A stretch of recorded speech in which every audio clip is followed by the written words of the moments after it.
നിങ്ങളുടെ നാവിൽ നിന്നും പുറപ്പെടുന്ന ശാസനങ്ങളെ എൻ്റെ അധരങ്ങൾ പ്രഘോഷിക്കും. സമ്പൽ സമൃദ്ധിയിൽ എന്ന പോലെ അങ്ങയുടെ കൽപ്പനകൾ പിന്തുടരുന്നതിൽ ഞാൻ ആനന്ദിക്കും.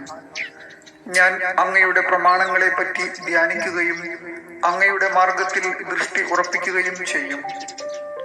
അങ്ങയുടെ ചട്ടങ്ങളിൽ ഞാൻ സന്തോഷിക്കും. അങ്ങയുടെ വചനം വിസ്മരിക്കുകയില്ല.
വധശിക്ഷയ്ക്ക് വിധിച്ച ഈ ജയിൽ പുള്ളിയോട് അവിടുത്തെ പോലീസുകാർ ചോദിക്കുകയാണ്, നിന്റെ അവസാനം ആഗ്രഹം എന്താണ്? പുള്ളി പറഞ്ഞത് ഒരു പേനയും പേപ്പറും വേണമെന്ന്. സാധാരണയായിട്ട് ബന്ധുക്കളെ കാണണമെന്നോ അല്ലെങ്കിൽ അവർക്ക് ഇഷ്ടമുള്ള ആഹാരം കഴിക്കണമെന്നാണ് ഈ വധശിക്ഷയ്ക്ക് വിധിച്ച ആളുകൾ അവസാന ആഗ്രഹം പറയാറുള്ളത്. പക്ഷെ ഈ പുള്ളിക്കാരൻ ഈ വിചിത്രമായ ഒരു ആഗ്രഹം പറഞ്ഞപ്പോൾ തന്നെ അവർക്ക് വേറെ വഴിയില്ല. പോലീസുകാർ ഒരു പേനയും പേപ്പറും പുള്ളിയുടെ കൊടുക്കുകയാണ്. പുള്ളിക്കാരൻ എത്രയും പെട്ടെന്ന് തന്നെ എന്തോ ഒന്ന് ആ പേപ്പറിൽ എഴുതിയിട്ട് അത് മടക്കി പോലീസുകാരെ കൊടുത്തിട്ട് പറഞ്ഞു, ഇതെന്റെ അമ്മയെ നിങ്ങൾ ഏൽപ്പിക്കണം. തൊട്ടടുത്ത നിമിഷം അയാളെ തൂക്കയറിൽ കയറ്റി വധശിക്ഷയ്ക്ക് വിധേയനാക്കുകയും ചെയ്തു. അങ്ങനെ കുറച്ച് ദിവസങ്ങൾക്ക് ശേഷം ആ ലെറ്റർ ആ അമ്മയുടെ കരങ്ങളിലേക്ക് എത്തിയപ്പോൾ അവര് വായിച്ച് ഉടൻ തന്നെ ബോധരഹിതയായി അവർ താഴെ വീഴുകയാണ്. ഇത് അന്വേഷിക്കുവാനായി അവിടെ എത്തിയ പോലീസുകാർ ആ ലെറ്റർ വായിച്ചപ്പോൾ അതിൽ കണ്ടത് ഇങ്ങനെയാണ്: അമ്മേ, ഇതൊരു ന്യായമായ വിധി ആയിരുന്നെങ്കിൽ ഇന്ന് എന്റെ കൂടെ ഇതേ ശിക്ഷ അമ്മയും ഏറ്റുവാങ്ങേണ്ടവളായിരുന്നു. അമ്മ ഓർക്കുന്നുണ്ടോ പണ്ട് ഞാൻ ഒരു പയ്യന്റെ സൈക്കിൾ മോഷ്ടിച്ചുകൊണ്ട് വന്നത്? അന്ന് അമ്മ എന്നെ വഴക്ക് പറയാതെ അത് തിരുത്താതെ ആ സൈക്കിൾ മോഷ്ടിച്ചു വെക്കുവാൻ എന്നെ സഹായിച്ചില്ലേ? അതുപോലെ തന്നെ അന്നൊരിക്കല് നമ്മുടെ അയലത്തുകാരന്റെ വീട്ടിൽ നിന്ന് ഞാൻ പണം മോഷ്ടിച്ച് വീട്ടിൽ വന്നപ്പോ അതും എന്നെ വഴക്ക് പറയാതെ എന്നെ തിരുത്താതെ എന്റെ കൂടെ ഒരുമിച്ച് നമ്മൾ കടയിൽ പോയിട്ട് അത് ചെലവാക്കി നമ്മെ ഓർക്കുന്നില്ലേ? ഒരിക്കൽ അച്ഛൻ എന്നെ വലുതായിട്ട് വഴക്ക് പറഞ്ഞു, ഞാൻ ചെയ്ത തെറ്റാണ്, അത് നീ ഒരിക്കലും ചെയ്യരുത് പറ അച്ഛൻ ഭയങ്കരമായിട്ട് ചൂടായി സംസാരിച്ചപ്പോ അമ്മ വന്ന് അച്ഛനെ തടഞ്ഞിട്ട് അച്ഛനെ വഴക്ക് പറഞ്ഞില്ലേ? അത് കൊച്ചു പയ്യനല്ലേ, അവനോട് ഇങ്ങനെയൊന്നും പറയരുതെന്ന്. അതെ, ഞാനും ഒരു കുഞ്ഞായിരുന്നു. ഞാൻ തെറ്റുകൾ ചെയ്ത് വരുമ്പോ അതിനെ സപ്പോർട്ട് ചെയ്ത് എന്റെ കൂടെ നിൽക്കുന്ന ഒരു അമ്മയല്ലായിരുന്നു എനിക്കന്ന് വേണ്ടിയിരുന്നത്. മറിച്ച് ഞാൻ ചെയ്ത തെറ്റുകൾ തെറ്റാണെന്ന് പറയുവാനും നേർവഴിക്ക് നടത്തുകയും ചെയ്യുന്ന ഒരമ്മയായിരുന്നു എനിക്കന്ന് വേണ്ടിയിരുന്നത്. എന്തായാലും ഞാൻ ചെയ്ത തെറ്റുകൾക്ക് ഞാൻ ഇന്ന് അനുഭവിക്കുകയാണ്. പക്ഷെ എനിക്ക് അമ്മയോട് ദേഷ്യവും പിണക്കവും ഒന്നും ഇല്ല കേട്ടോ. പക്ഷെ ഞാൻ ഇന്ന് ഈ എഴുതിയ ഈ ലെറ്റർ ഒരുപാട് അമ്മമാരിലേക്ക്, ഒരുപാട് പേരൻസുകളിലേക്ക് എത്തണമെന്ന് ഞാൻ ആഗ്രഹിക്കുന്നു. കാരണം നിങ്ങളുടെ കുട്ടികളോട് ചില സമയത്ത് നോ പറയുന്നതാണ് അവർക്ക് നിങ്ങൾക്ക് കൊടുക്കാൻ പറ്റിയ ഏറ്റവും വലിയ സ്നേഹം. എന്തായാലും നമ്മളുടെ എല്ലാവരുടെയും കണ്ണ് തുറപ്പിക്കുന്ന ഒരു കഥ തന്നെയാണ് ഇത്. കാരണം ചുട്ടയിലെ ശീലം ചുടല വരെ. ചെറുപ്രായത്തിൽ നമ്മൾ എങ്ങനെയാണ് കുട്ടികളെ ഗ്രൂം ചെയ്ത് കൊണ്ടുവരുന്നത്, അതുപോലെ ആയിരിക്കും കുട്ടികൾ വലുതാകുമ്പോൾ ആകുന്നതെന്ന് പറയാറുണ്ട്. നിങ്ങളുടെ കുട്ടികളെ നിങ്ങൾ സ്നേഹിക്കണം, പക്ഷേ തെറ്റുകൾ ചെയ്യുമ്പോൾ അത് തെറ്റാണെന്ന് പറയാനും അത് തിരുത്തി മുന്നോട്ട് പോകുക. This is a rag, not a uniform. Get out of my sight! This is a rag, not a uniform. Get out of my sight!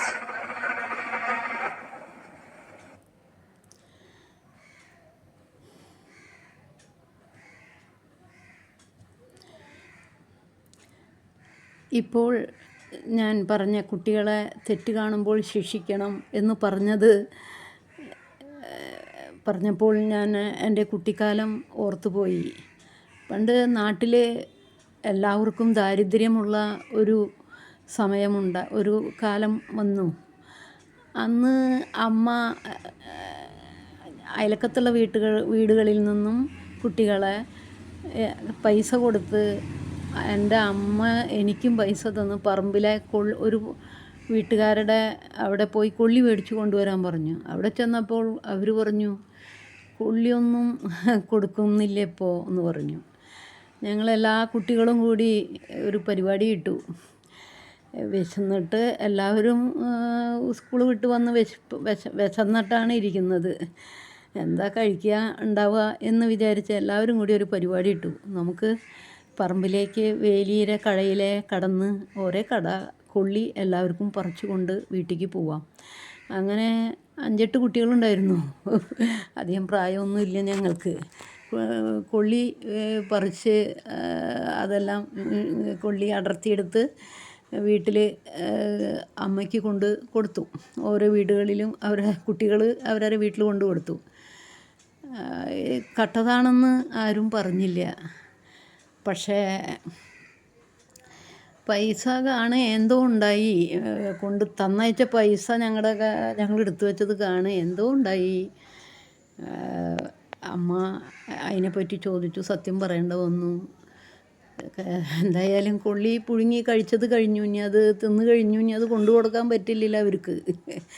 അമ്മയുടെ കയ്യിൽ നിന്ന് ഒരുപാട് അടി കിട്ടി.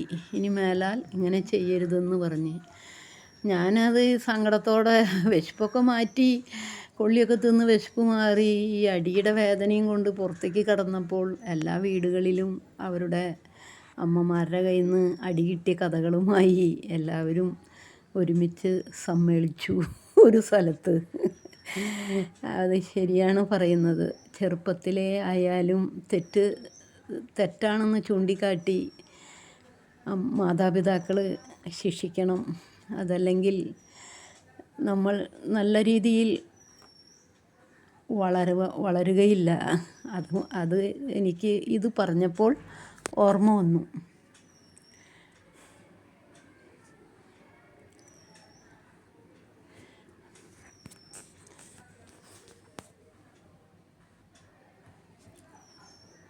കാട്ടിലെ തെളിനീരരുവിക്ക് സമീപം വിശ്രമിക്കുകയായിരുന്നു വൃദ്ധനായ ഒരു ആന. അപ്പോഴാണ് ഒരു വലിയ കാട്ടുപന്നി തന്റെ കൂടെ 2 സിംഹങ്ങളെയും കൂട്ടി വെള്ളം കുടിക്കാനായി വരുന്നത് കണ്ടത്. സാധാരണയായി ശത്രുക്കളായ ഇവർ എങ്ങനെ ഒന്നിച്ചു നടക്കുന്നു എന്നതിൽ അത്ഭുതം പൂണ്ട ആന ചോദിച്ചു, നിനക്ക് ഇവരെ ഭയമില്ലേ? കാട്ടുപന്നി പറഞ്ഞു, വർഷങ്ങൾക്ക് മുമ്പ് ഇവരുടെ അമ്മ ചത്തുപോയപ്പോൾ വിശന്നു വലഞ്ഞ ഈ കുഞ്ഞുങ്ങളെ ഞാൻ എന്റെ കൂട്ടത്തിൽ കൂട്ടി സംരക്ഷിച്ചു. ഇവർ ഇന്ന് എന്റെ കാവൽക്കാരാണ്. അടുത്തുള്ള മരക്കൊമ്പിലിരുന്ന് ഈ സംഭാഷണം കേട്ട കുരങ്ങന് ഇത് വലിയ ആവേശം തോന്നി. സഹായം ചെയ്താൽ ശത്രു മിത്രമായി മാറും. ഇതും ചിന്തിച്ച് നടന്നു പോകുമ്പോൾ കുരങ്ങൻ കാട്ടിലെ ചതുപ്പിലേക്ക് ആഴ്ന്നു പോകുന്ന ഒരു ചെന്നായയെ കാണാനിടയായി.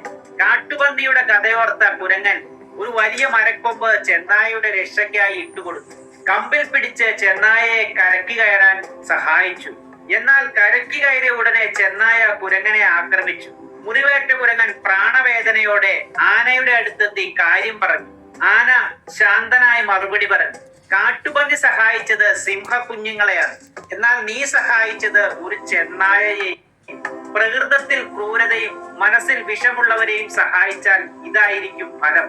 ഈ സന്ദർഭത്തിലൂടെ നാം തിരിച്ചറിയേണ്ട ചില ജീവിത പാഠങ്ങളുണ്ട്. എല്ലാവർക്കും അവരവരുടേതായ പ്രകൃതവും പ്രത്യേകതകളുമുണ്ട്. പാമ്പിന് വിഷമുണ്ടാകും, തേളിന് കുത്താൻ തോന്നും, ചെന്നായ്ക്ക് ആക്രമിക്കാൻ തോന്നും. അതിൽ അവരെ കുറ്റപ്പെടുത്തിയിട്ട് കാര്യമില്ല. അത് മനസ്സിലാക്കി പെരുമാറുന്നതാണ് ബുദ്ധി. അപകടത്തിൽപ്പെടുന്നവരെല്ലാം രക്ഷാപ്രവർത്തനത്തിന് അർഹരല്ല. മറ്റുള്ളവരെ ആക്രമിക്കാൻ പോയി അപകടത്തിൽപ്പെട്ടവരും രക്ഷിക്കുന്നവനെ തന്നെ കൊല്ലാൻ മടിക്കാത്തവരും ഈ ലോകത്തുണ്ട്. ഒരു സഹായം ചെയ്യുന്നതിന് മുമ്പ് സ്വന്തം ജീവന് ഭീഷണിയാകുമോ എന്ന് ചിന്തിക്കണം. തിരിച്ചെടുക്കാൻ കഴിയാത്ത നഷ്ടങ്ങൾ ഉണ്ടാക്കുന്ന സഹായം ബുദ്ധിശൂന്യതയാണ്. ഒരു അവിവേക കർമ്മം ഒഴിവാക്കുന്നത് 100 സൽക്കർമ്മങ്ങൾ ചെയ്യുന്നതിന് തുല്യമാണ്. ആരുടെ മുന്നിലാണ് സഹായഹസ്തം നീട്ടുന്നത് എന്ന് ചിന്തിക്കാനുള്ള സാമാന്യ ബുദ്ധി നമുക്കുണ്ടാകണം. നന്മ ചെയ്യുന്നത് നല്ലതാണ്, പക്ഷെ അത് ആർക്ക് ചെയ്യുന്നു എന്നത് അതിനേക്കാൾ പ്രധാനമാണ്.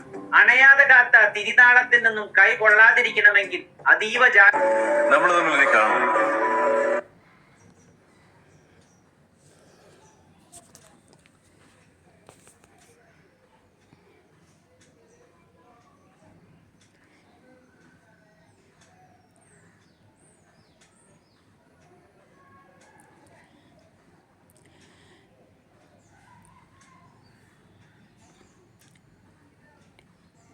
യുദ്ധം നടക്കും, കിടക്കും, ഉറങ്ങും, ഓടും, ചാടും, ചിരിക്കും, കരയും.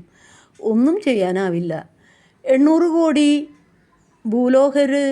ഭൂലോകരും മനുഷ്യർ, സഹോദരി സഹോദരർ, 1000 മതങ്ങളും 200 രാഷ്ട്രങ്ങളും ഒരു ജനത പരസ്പരം സഹായ സഹകരണം മുഖേന പട്ടിണി ഇല്ലാതെ അത്യാർത്തി ഒഴിവാക്കി പരസ്പരം ഒരളവിൽ പങ്കുവെച്ച് മനുഷ്യരായി ജീവിപ്പിക്കുക. ഇതാണ് ഇവിടെ അന്നും ഇന്നും എന്നും നടപടിയാക്കൂ. ഇല്ലെങ്കിൽ പരസ്പരം വെട്ടിത്തീരും.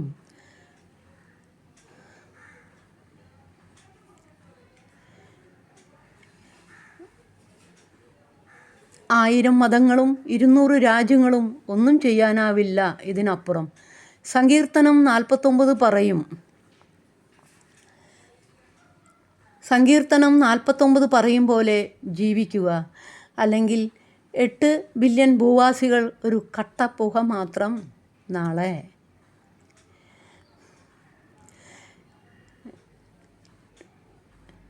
സങ്കീർത്തനം 49 ഒരു ഭൂലോക സത്യം.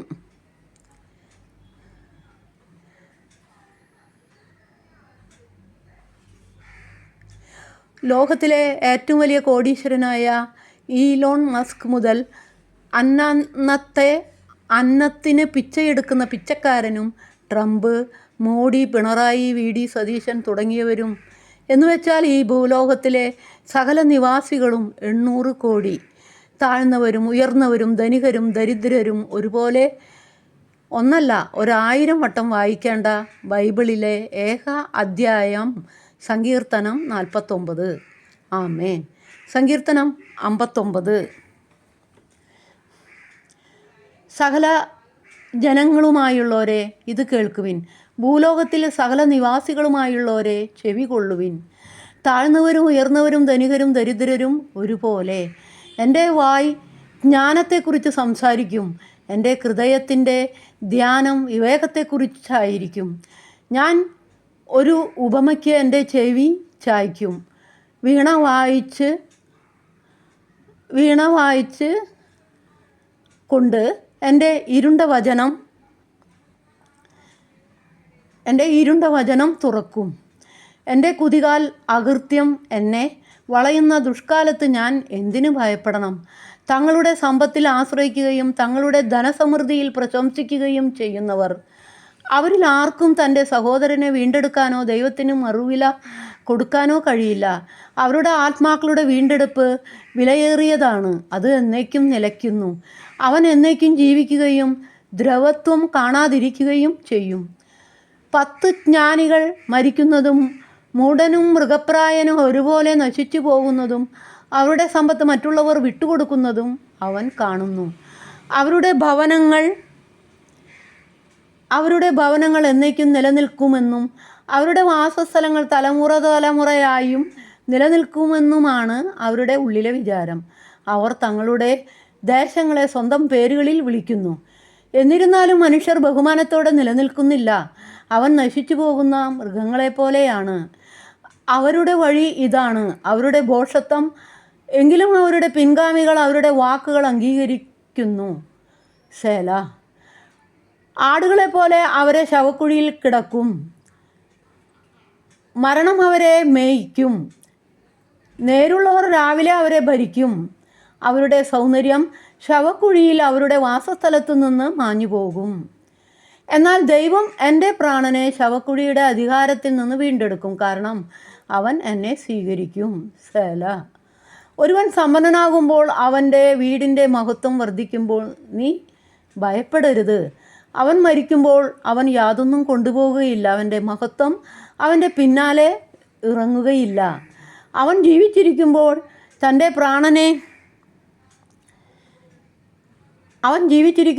പ്രാണനെ അനുഗ്രഹിച്ചാലും നീ നിനക്ക് തന്നെ നന്മ ചെയ്യുമ്പോൾ മനുഷ്യർ നിന്നെ സ്തുതിക്കും. അവൻ തൻ്റെ പിതാക്കന്മാരുടെ തലമുറയിലേക്ക് പോകും, അവർ ഒരു നാളും വെളിച്ചം കാണുകയില്ല. 20 മാനമുള്ളവനായിരുന്നിട്ടും വിവേകമില്ലാത്ത മനുഷ്യൻ നശിച്ചു പോകുന്ന മൃഗങ്ങൾക്ക് തുല്യനാകുന്നു. ആമേൻ. സങ്കീർത്തനം 49 ഒരു ഭൂലോക സത്യം.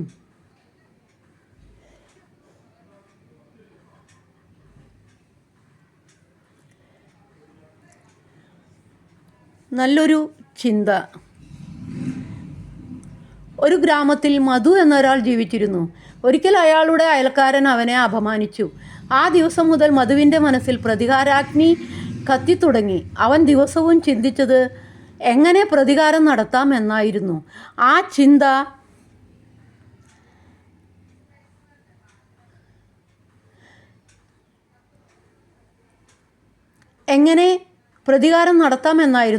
അവൻ്റെ മനസ്സിനെ മുഴുവൻ പിടിച്ചുലച്ചു. അവന് രാത്രി ശരിയായി ഉറങ്ങുവാൻ കഴിഞ്ഞില്ല. സ്വന്തം കുടുംബത്തോട് സംസാരിക്കുവാനും തീരെ മനസ്സില്ലാതായി. തൻ്റെ വ്യാപാരത്തിലും ശ്രദ്ധിക്കുവാനും കഴിയാതെ വന്നതിനാൽ അതും നശിച്ചു തുടങ്ങി. വർഷങ്ങൾക്ക് ശേഷം ആ അയൽക്കാരൻ മരിച്ചു. അപ്പോൾ ഗ്രാമത്തിലെ ഒരാൾ മധുവിനോട് പറഞ്ഞു, നീ നാളുകളായി പ്രതികാരം ചെയ്യുവാൻ ആഗ്രഹിച്ച മനുഷ്യൻ ഇന്നില്ല.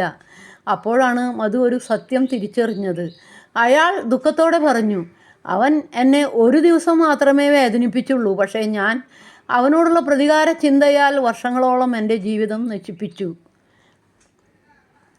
നമ്മുടെ പ്രതികാരാജ്ഞ ശത്രുവിന് ദോഷം ചെയ്യുവാൻ ഇടയാകുന്നതിന് മുമ്പ് തന്നെ നമ്മുടെ ഹൃദയത്തെ നശിപ്പിച്ചിരിക്കും. പ്രതികാരവാജ്ഞ കയ്യിൽ ബോംബുമായി നടക്കുന്നത് പോലെയാണ്. അതുമായി നടക്കുന്നവൻ താൻ അറിയാതെ തന്നെ അത് പൊട്ടിത്തെറിച്ച് സ്വയം നശിക്കുവാനാണ് സാധ്യത. തീക്കൊള്ളി കൊണ്ട് തല ചൊറിയുന്നത് പോലെയാണ് ആ അവസ്ഥ. യഥാർത്ഥത്തിൽ പ്രതികാര നടപടികൾക്കായി നാം സ്വയം ബുദ്ധിമുട്ടേണ്ടതില്ല. ഓരോരുത്തരും ചെയ്തു കൂട്ടുന്ന പ്രവൃത്തികൾ തന്നെ അവർക്ക് മറുപടിയായി തിരികെ ലഭിക്കും.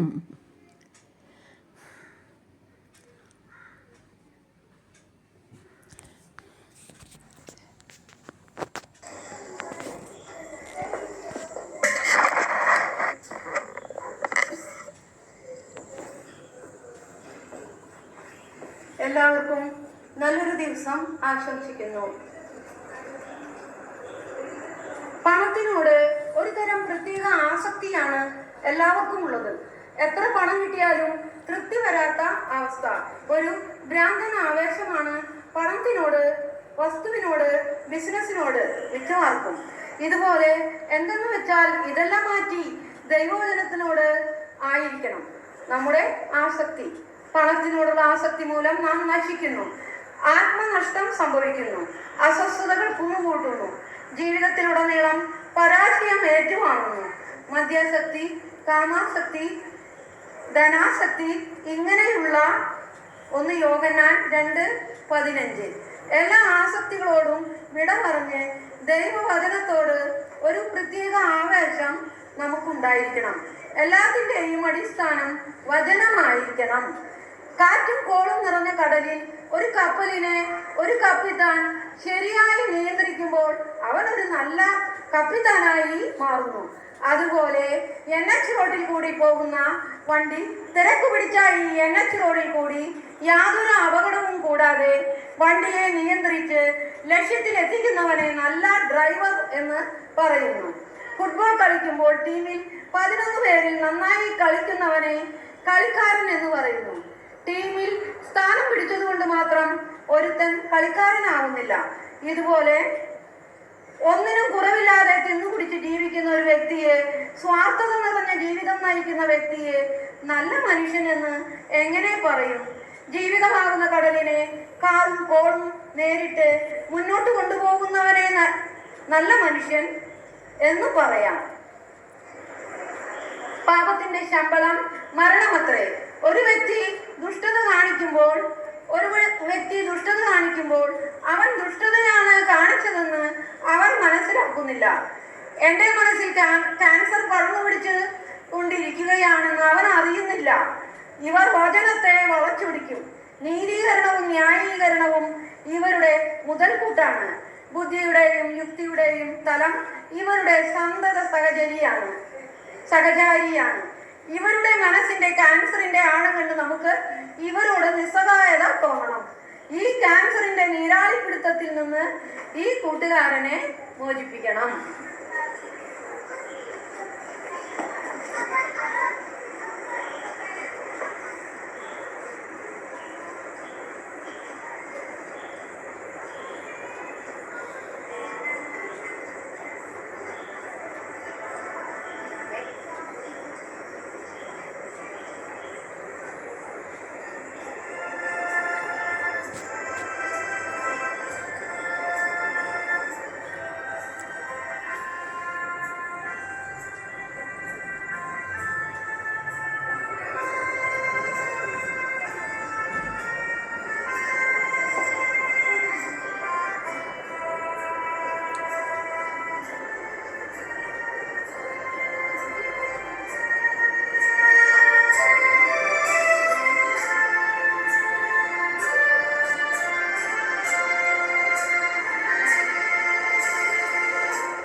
കർത്താവെന്റെ കയ്യിൽ തന്ന സന്തോഷത്തോടതു വാങ്ങി ഹല്ലേലൂയ പാടിയിടും ഞാൻ.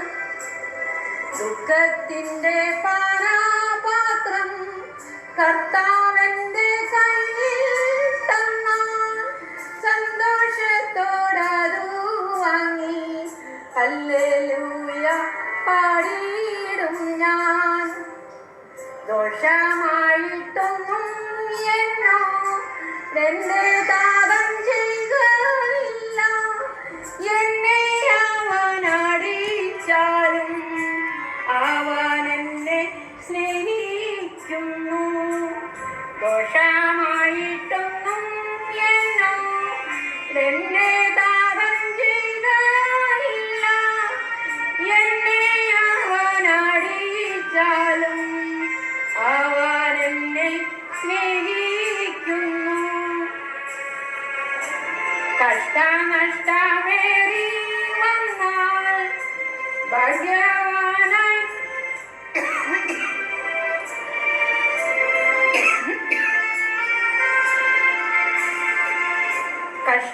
കഷ്ടനഷ്ടമേറി വന്നാൽ ഭാഗ്യവാനായി തീരുന്നു ഞാൻ.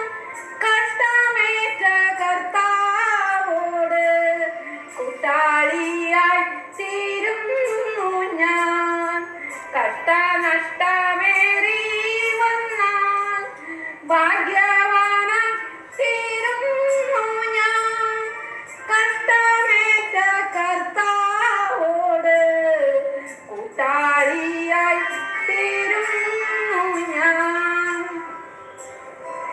ലോകത്തെ ഞാൻ ഓർക്കുന്നില്ല, കഷ്ടനഷ്ടം ഓർക്കുന്നില്ല. എപ്പോൾ എൻ്റെ കർത്താവിനെ ഒന്നു കാണണം എന്നേയുള്ളൂ. ലോകത്തെ ഞാൻ ഓർക്കുന്നില്ല, കഷ്ടനഷ്ടം ഓർക്കുന്നില്ല.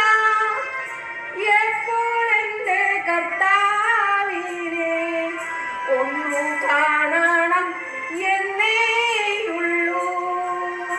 ദുഃഖത്തിൻ്റെ പാനപാത്രം കർത്താവെന്റെ കയ്യിൽ തന്ന സന്തോഷത്തോടതു വാങ്ങി ഹല്ലേലൂയ പാടിയിടും ഞാൻ. ഹല്ലേലൂയ പാടിയിടും ഞാൻ.